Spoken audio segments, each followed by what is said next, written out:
Next one, software development lifecycle.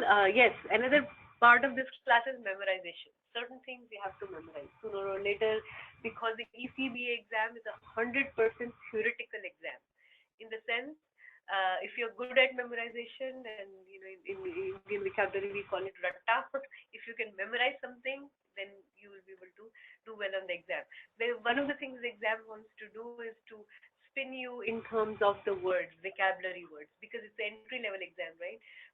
So if you're just reading the BAPOC guide with with less attention or focus, you'll be able to retain something, but you won't remember all the keywords. You will forget.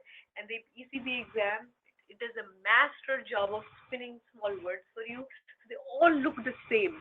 So if you haven't memorized, then you will easily make a mistake on those questions. And those are very so confusion is one of the keywords. To avoid confusion, some stuff we have to memorize. So one of the things, wherever we have some stuff to memorize, I will give you special slides like this one. The slide has only 5 words on it. Why do we need a slide? Because I want you to memorize those words.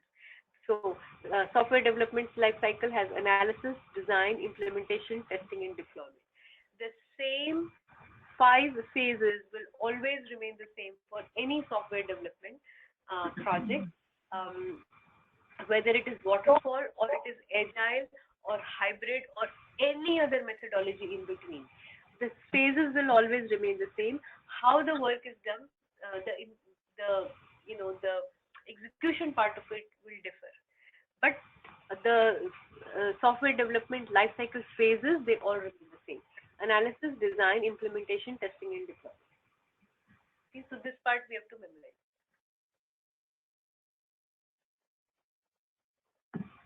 Okay, makes sense? Slide 9.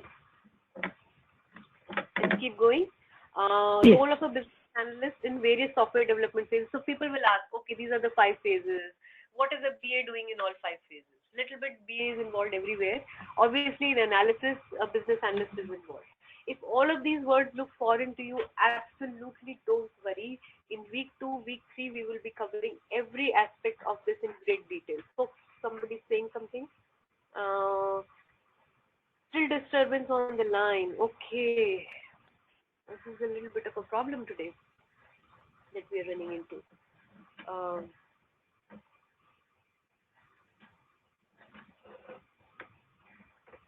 Archana, you're still facing disturbance on the line? You're not able to hear me clearly?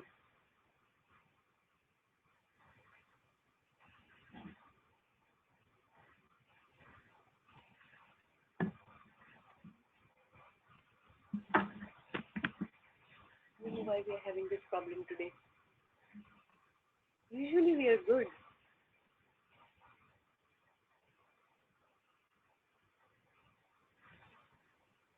Is it better now?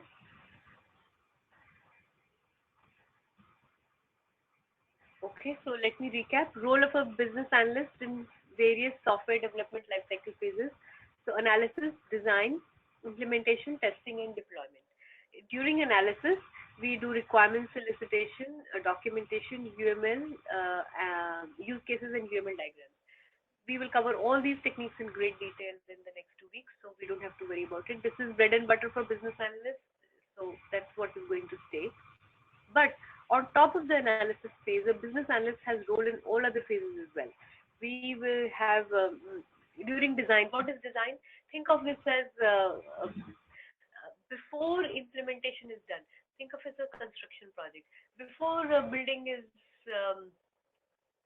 building or a housing project or any other construction project is done, we need blueprints, we need an architect, to do the planning. That's what is happening in the design phases, equivalent to that in the software development lifecycle.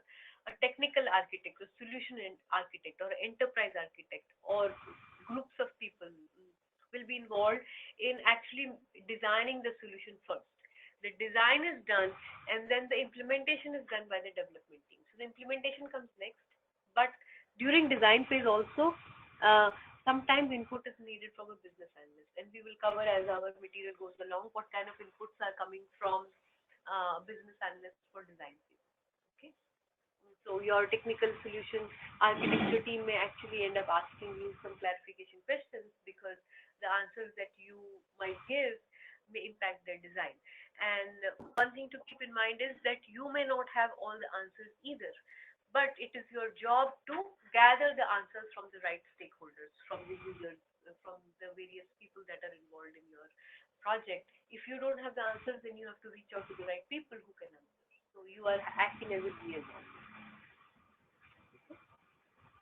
So you are not a subject matter expert in any one topic, but you can help provide the answers.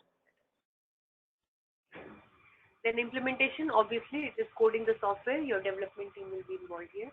Testing, your QA team may be involved. But keep in mind, there is a possibility for small projects or for companies who don't, smaller companies, if you end up looking for a startup company, let's say, or in a company where there's a small project going on, or the procedures are not very well aligned, then it is possible that a BA may be asked to develop as a QA. It is very, very possible. It happens quite a bit of times. And that's why the official title of this training is BA/QA, because we cover manual QA testing as part of our topics in week 3, because we think that it is almost fundamental. Sooner or later, somewhere you will get stuck on a project where somebody will ask you to do some testing, and it is better for you to be well versed in those concepts. So some aspects of testing we will cover in our training class. We won't cover the advanced concepts. QA is a domain in itself, especially automated QA testing. So your QA team may need help from you, or may reach out to you for questions, or sometimes you may have to do some testing on behalf of your users as well. So that's why we will cover some aspects of testing in this class. Okay. The last one is deployment. This again, a business analyst is involved to a certain extent. We get the sign off from our users. We get ready for production. These days, deployment testing is becoming a very big deal because people are using so many different devices. Mobile devices are being used. Many different browsers are being used. The deployment, when we do releases, we have so many target hardware and software platforms to test our applications on. So although the QA team will be doing the testing, the development team will be involved in deployment testing, but we have to ensure that we help our users if they need any training, any support is needed. We will cover maintenance and production support as a big topic when we do Agile, because we will be walking through the entire bug fix life cycle. So we will cover production support as a separate topic. And many times the BA gets plugged into the production support pipeline as well.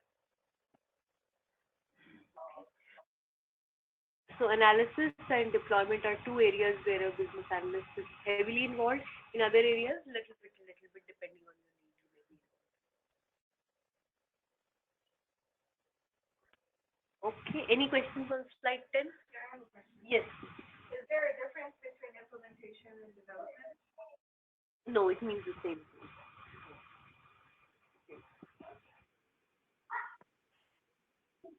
Okay, so on the phone we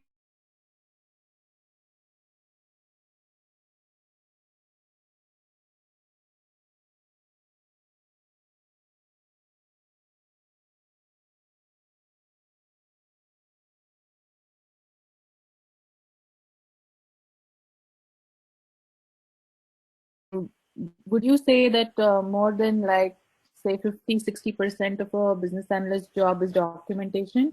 Would that be fair to say that?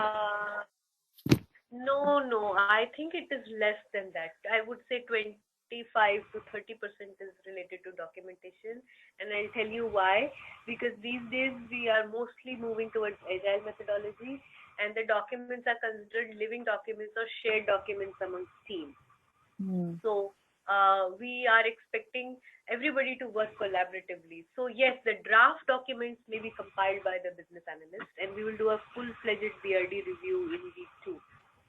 Okay. So the draft documents certainly you can compile, but business analyst has to get feedback from all the team members. And see, this is a little bit of a misnomer that a BA is expected to do all the documentation on behalf of the team. That is actually not a good position for you to be in, and we will discuss this further when we do our BRD review. Ideally, that's what I'm trying to kind of put you guys all into this business analyst mindset, that when you work with your users, try to see if they can do some of the documentation on their own. Usually what happens is your users will give us very little documentation, and then we end up documenting on their behalf.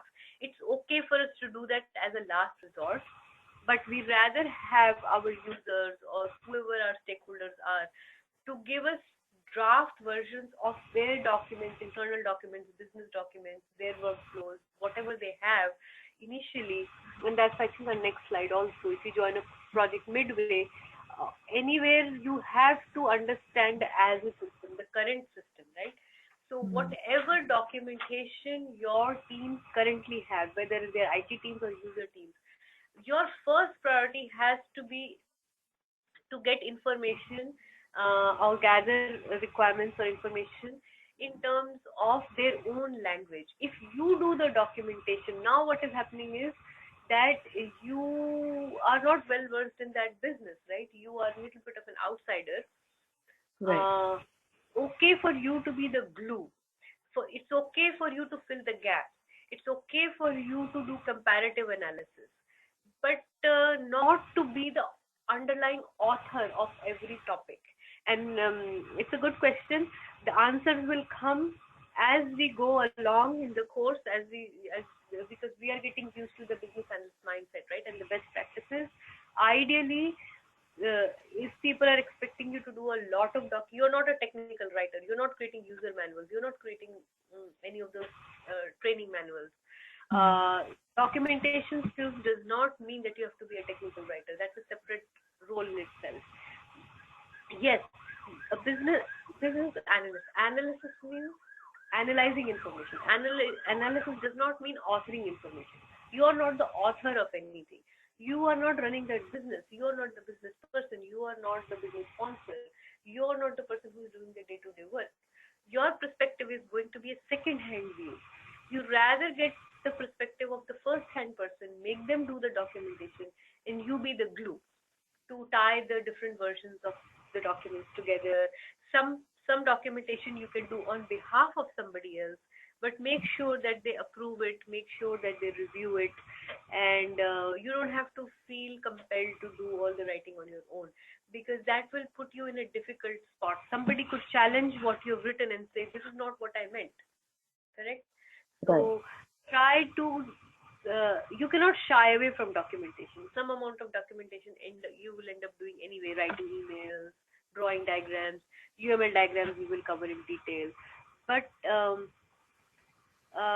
try to see if you can work collaboratively with your team and make other people document aspects of the system or application that they are responsible for.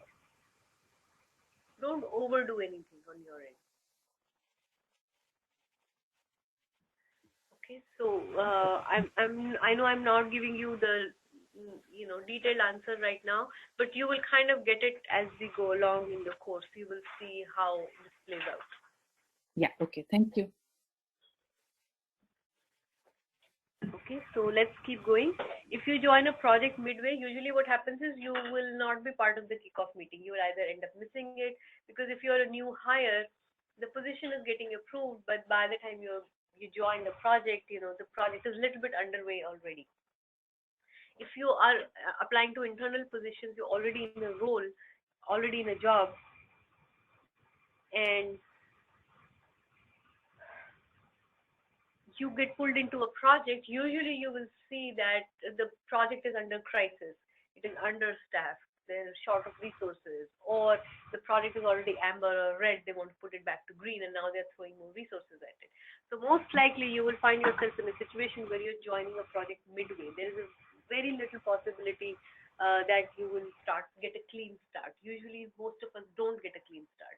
So we have to be very practical and reasonable with our expectations, even when we're joining a new job or a new project. And when that happens, what what we have to do is we have to ask for existing documentation from the team, whatever they currently have. So there is something called SharePoint site. Are you familiar with SharePoint? It's like a Wikipedia for internal teams.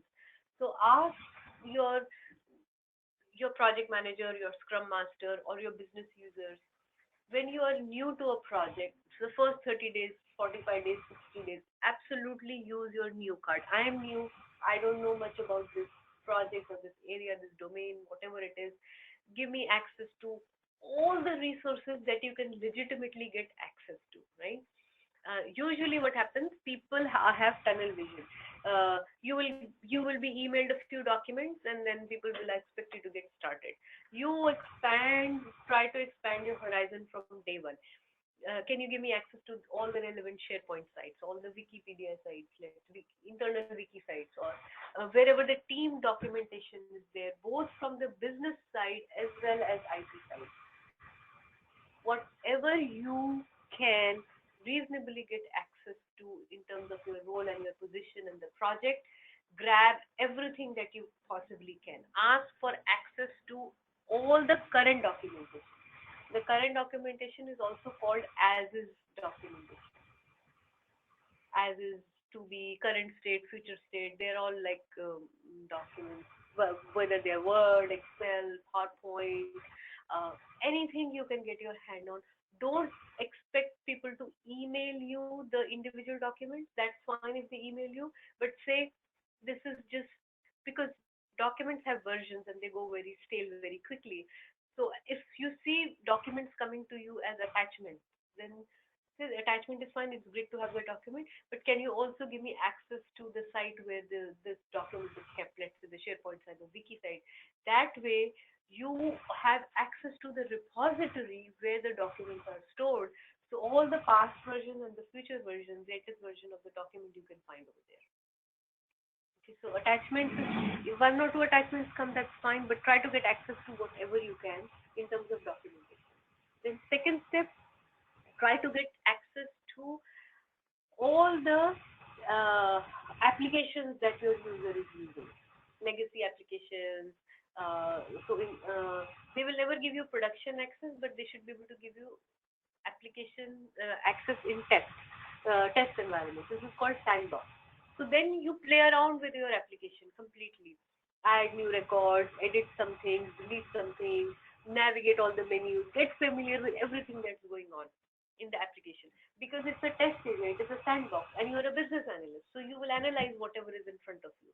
So now you have document and you have the application, and then you can see whether the documentation is up to date to what you're seeing or not. Then you can spend time with your users to explain them. I read through the document, I went through the application, and I have some questions about the workflow, or can you explain to me on a day-to-day basis what you're doing on your daily job? So try to get insight into how the users are actually functioning. So you will have the application, you will have the documentation, and then you can work with your users to get a very good understanding of the current state of the business. Once you understand the current state, then you can put your effort towards the future state. But without a thorough understanding of the current state, future state becomes harder to comprehend, right? We are just talking in terms of concepts, or talking in terms of visualizing something that does not exist. It's easier to do that if you can play around with the existing applications, understand the existing documentation, talk to the existing users about their current pain points, and then talk about the future state. So all this homework is important in the first few weeks. If you do, then you will be at a good starting point.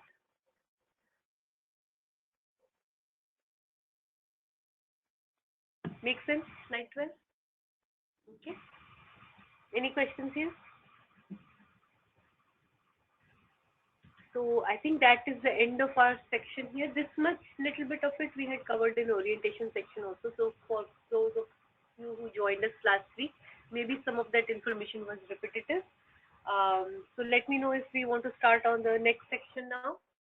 You're good. Everybody on the phone? Should we get started on the next? Okay. So here we have slides which are covering absolute basic terms. one definition per page, and some of these are very, very fundamental, so that's why we are spacing them out. What is a project? Business analysis, solution, domain, requirement. Then business requirement, functional requirement, non-functional requirement. These three topics we will cover in detail. Then around 12 o'clock we'll take a quick 5-minute break and then come back and cover the next topics. So some basic definitions I will cover with you. We will end with these three: business requirements, functional requirement, non-functional requirement, and this is absolutely fundamental for us to understand. This is like the foundational work, and then we will move into the other concepts after this. Okay, so let's cover some basic definitions. This is the definition of a project. This is the official definition from PMI website. A project is a temporary endeavor undertaken to create a unique product or a service. A project must be time bound. So when we are working in the IT domain, one of the things we have to understand is what is the definition of a project. Even though we are working as a business analyst, we are not a project manager, but the definition we have to understand. Why? Because in IT there are two ways to operate. One is part of a project, and another is to be part of operations. Operations is business as usual. Operations people are usually people whose cost center is on the business side. Think of that as a process. They have a run book, a checklist, and it's a repetitive process. Once the process has been put into production, then operations takes over to do like keeping the lights on, all the day-to-day work that needs to get done, maintenance, operations, procedures. There's a repetitive component to it. Project, on the other hand, contrary to that, is software development or an IT project. Is like an automation project. We may have something manual that we're trying to automate. This is a unique project or a service. The project is time bound. It has a clear beginning, it has a clear end. That's why a project has a budget, it has resources, it has to be kicked off, it has an official start, it has an official end. It is a temporary endeavor. So project is something where we want to change a process. It's change oriented. IT project, inherently this definition means we are undertaking risks. We have some unknowns in the process, and that's why it is considered a project. It is a temporary endeavor undertaken to create a unique product or a service. So this is a temporary endeavor. There's a beginning and there is an end. Unlike operations, operations has a repetitive nature to it. Operations has a recurring budget allocated to it, and every quarter or every year the BAU process keeps going on. Unlike IT project, in an IT project, special funding has to be allocated to every project because it has a unique beginning and the end. It is funded for a certain period of time. It has uncertainty. It has risk. It's unique. It's new, never been done before. That's why there are risks involved, and that's why, as IT professionals, we have to keep in mind that our day jobs are, even if it's a 9 to 5 job, it is technically not a 9 to 5 job because of the unknowns involved, because of the risks involved. It is inherent to the way we operate. Unlike operations, if it's a 9 to 5 job, there's a repetitive component to it, and if some escalations have to happen, only then we deviate from the process. In an IT project, we are trying to create something new that has never been done before.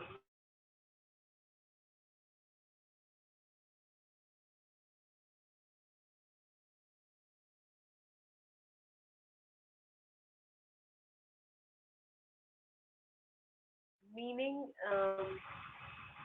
uncertainty is part of the game. That's why it is a higher paying position, because on a daily basis, your day-to-day task list and your work list will be different from what it was before. Right? So if something new is happening all the time, whereas another way to look at this as is operations, meaning production support. So many of us, when we join as business analysts, we might actually be getting plugged into the production support pipeline. Meaning, how many of you had experience where we have this level 1, level 2, level 3 service calls? You make a customer service phone call, somebody is on the line who is trying, they have a FAQ list somewhere, they have a checklist, a run book that they're running through, and they're trying to solve your problem based on that. If the problem doesn't get solved, then they escalate to their management team, and maybe now you're going to get to their supervisor, where their supervisor will use admin privileges or password or some override capability to override certain rule sets. So temporarily your password has been reset, or temporarily a refund has been granted to you, or temporarily whatever your issue was obviously has to be resolved. So they apply some override to give you that fix. But now, because override was applied, because admin privileges were used, now it becomes somebody in IT, the production support analyst pipeline. If you are operating as a production support analyst, sometimes the issue is technical, and then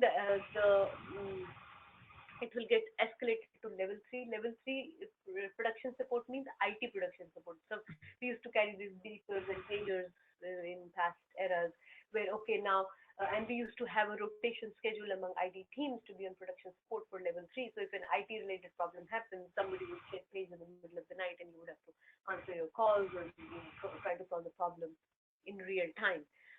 We don't have that structure anymore, partially because production support has all been outsourced to other regions. So here in the US, we don't carry our beepers that often. Idea is the same, level 1, level 2, level 3. But now what we're seeing is we see production support analysts operating as business analysts, because everything that gets escalated to level 2 or level 3 now next day or next week has to be analyzed for the root cause analysis, and we will learn all those techniques in our class. Because why did a problem happen? What is the root cause? If override was applied, how can we prevent this from happening in the future? Did we take a loss? How significant was the loss, right? What was the root cause of the problem, and how can we fix it in the future? That is called production support. So there is like a workflow that is going on. All IT projects are funded because we are experiencing some pain points or some improvement opportunities, right? We are seeing something in the current process, whether it is manual or automated, an opportunity to grow or improve. Either we can grow our revenue or reduce our cost, operating cost, something we can do. That's why we are funding a project. And once that project is done, then it goes into operation pipeline. It becomes the operational process going forward. And the BAU season. Does that make sense? So IT project versus operations pipeline. Is that clear? So you're saying that depending on like when you're brought in, or it's up to the project manager which role you should take? Yes. So that's a good question. In one of our slides, we will cover all the 6 IIBA roles. Production support analyst is a special role. Sometimes when we start off as a junior business analyst, it is possible that those are the roles that see, most of the time companies will not advertise a production support analyst as 100% of your job, because production support is a little bit time consuming job, in the sense that it is stressful. Production support issue can happen at 3 o'clock in the middle of the night, right? Similarly, if you've been exposed to healthcare industry, sometimes if you're a surgeon or something, doctors are on rotation schedule, because if they are on call, then they have to make themselves available. If that call comes, they do have to show up for the surgery at 3 o'clock in the middle of the night, if that's what the patient needs. Similarly, if you are in a production support type of role, 100% production support roles are less frequently advertised, because very few people want to be in that firefighting mode 24/7, and people don't want to take those jobs. So usually what happens is, when you are applying for jobs, you will see that there is a strategic component and there is a tactical component, especially the senior BAs, fine, but even other roles also. So this is another question you can ask when you are interviewing support. How much of your job is strategic, meaning new project, new work, versus how much of your job is production support pipeline? It is possible that 2 days of the week you are on support, and rest of the days you are working on a strategic project. Tactical versus strategic. So tactical is all the stuff that is just coming in firefighting mode from the production support pipeline. There's a fire drill going on, and you need to be all hands on deck. Right? There's an issue that needs to be solved, or the issue happened last night, but today morning you have to do the root cause analysis from the support. Basically the the patch was already applied, the problem was already solved using admin privileges, or the loss was already taken. But now, for future, we have to prevent it. So you said strategic is what? Okay, strategic. There are two ways IT projects operate, right? One is the longer term roadmap type of projects. These are budgeted, allocated, funded, and these are projects that we have a plan, we have a goal, and these are strategic projects. And another part, and this is for every person, doesn't matter who they are, even project managers, anybody in software development cycle will have some type of breakup of strategic projects and tactical projects. Tactical means anything that is a workaround. Today we have a problem, we need to fix it. So try to see if you can have a balance. The ratio could be anything, 70-30, 50-50. It should not be 90-10. Like if you're doing 90% production support and only 10% strategic, that's not good for you. Because the reason you are attending this class is for career growth. Your growth is going to come from the strategic project. And if you're just looking for a job, a paycheck, that is your tactical stuff. Then you might as well go and work in operations. You don't have to work in IT field. In operations will be the BAU, day-to-day, checklist, FAQ list, runbook type of work, 9 to 5, escalations happen once in a while, good. Stable work process. That's operations workflow. IT project workflow is mostly strategic. But the tactical component that we end up doing production support is everything that is coming as escalations from the operations pipeline, right? The problems that are happening, whatever are the outliers that we're trying.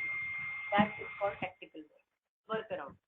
Short-term fixes, firefight, things that need to get done now and today, kind of thing. If you constantly operate in that mode, then you're not working on your longer-term strategic projects. So if you have 50-50 balance, that's the best way to do it. It totally depends on your team.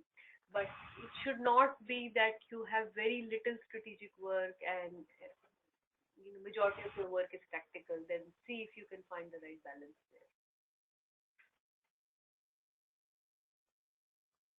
One other question. Yes. So is this like something we could ask or introduce? Yes, absolutely. And you must ask, because you must know what is your future growth prospects. If only 10% of the work they're assigning you is strategic, then you know there is not much growth in this job. It is a job, but it's not a career. And it's okay for maybe you to take your first job as a job like that, but you must at least know. Correct? It's better to know. If you already know that 50% of your job is going to be strategic, then that's good. That's a good start for you. But it's unreasonable to expect that all the work will be strategic. See, all of us, no matter where we go, even in our personal lives, we see, right? So many things we do are day-to-day, repetitive, maintenance type of work. Do we want to do it? No. Do we have to do it? Yes. Same thing at work. Your position is getting funded. They're hiring you as a new headcount. Obviously, they have budget. Obviously, they have a strategic project where they're going to put you. That's the reason you're getting hired into that role. So that's a good start anyway. But it should not be that only 10% of that is a good start and 90% is the day-to-day work that nobody else wants to do on the team because you're the junior most member, because of you're new. Okay, initially you may get allocated a disproportionate amount of work that nobody else wants to do. But sooner or later, if you know there's a longer term picture, if you know how to ask the right questions, if you know how to navigate your career, you will try to find a way to work it out. After 18 months, you suddenly also you're eligible to apply for internal. So maybe your first role is disbalanced. But after 18 months. 18 months. 18 to 24. Usually it is 18 months. In 18 months you can start networking, and officially 24 months guaranteed you can move your roles internally. If you're an employee, if you're a consultant, you are free to do whatever you want. But try to start building your network as soon as you join. Okay, so even if you don't like exactly the split between strategic and tactical initially when you join, you can little bit probingly keep asking. when the next assignment is coming along, what else is going on that you can kind of get exposure to, how you can, increase your visibility, because your growth will come from the strategic part, not the tactical part. Tactical is just day-to-day BAU. But good for you to get a comfort level. That work also helps a lot, believe it or not. Before we try to, jump too high, let's first learn to walk. So production support is actually a very good way to enter into the job market, because you get to know so much about the business. It is little bit taxing sometimes. The hours may be crazy, the work load may be uneven, but good way to learn. And then you will kind of step a little bit into the strategic side once you know something about the business.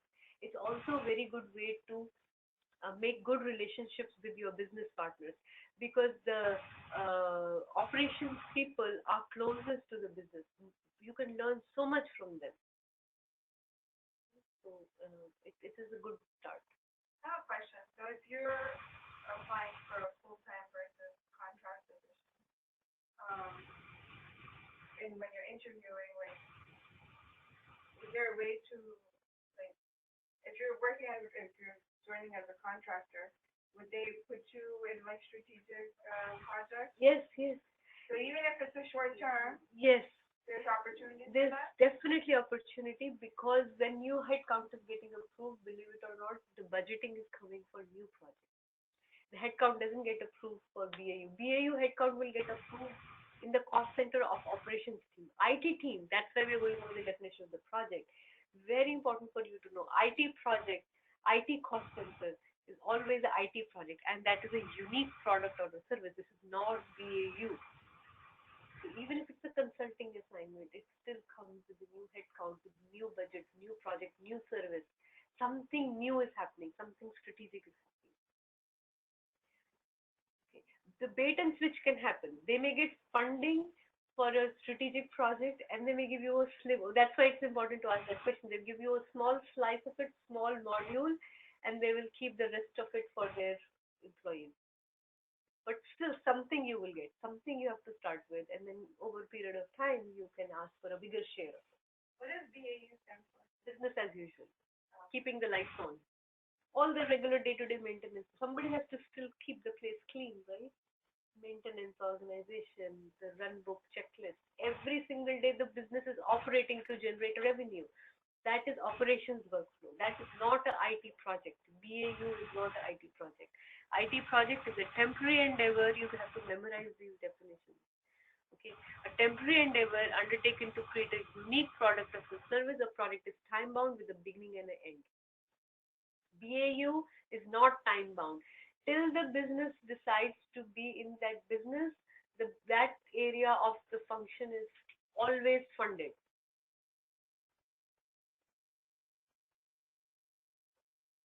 Right? There is funding for BAU always, because that's part of the operations workflow. The company is generating revenue from that business, that's why the business is functioning, correct?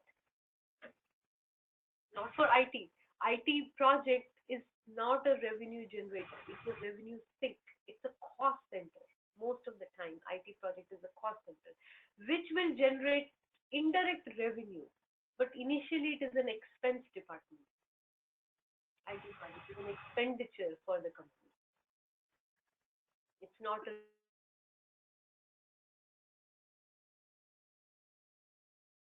operational.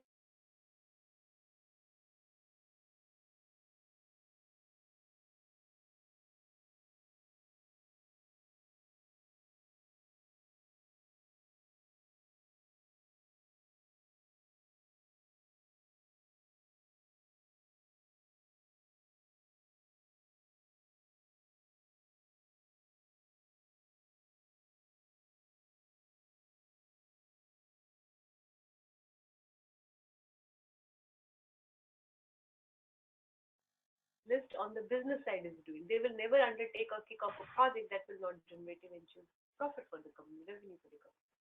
So sometimes some projects will be kicked off because they're generating a business benefit. Otherwise, why would we do them? Correct?